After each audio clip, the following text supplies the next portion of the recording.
Hello friends, welcome back to Rashmi's kitchen. ಬನ್ನಿ, ಇವತ್ತು ಥಂಡಿಗೆ ಶೀತಕ್ಕೆ ಒಂದು ಕಷಾಯ ನೋಡೋಣ.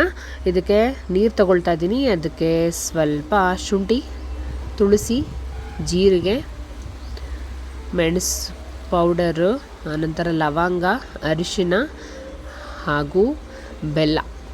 ಒಂದು ಪೀಸ್ ಚಕ್ಕೆನ ಹಾಕ್ಕೊಳ್ಳಿ. ತುಂಬಾ ಬೇಗ ಕಡಿಮೆ ಆಗುತ್ತೆ ಕೋಲ್ಡು. ನನಗೆ ತುಂಬ ಕೋಲ್ಡ್ ಆಗಿತ್ತು, ಈಗ ಪರವಾಗಿಲ್ಲ.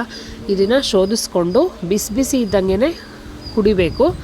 ಈ ಕಷಾಯನ ದಿನಕ್ಕೆ 2 ಬಾರಿ ನೀವು ಕುಡಿತಾ ಬಂದರೆ ಅಂತಂದರೆ ಕೆಮ್ಮು, ನೆಗಡಿ, ಶೀತ, ಜ್ವರ ಎಲ್ಲ ಕಡಿಮೆ ಆಗುತ್ತೆ. ನನ್ನ ರೆಸಿಪಿ ಇಷ್ಟ ಆಯ್ತಂದ್ರೆ ಸಬ್ಸ್ಕ್ರೈಬ್ ಮಾಡಿ.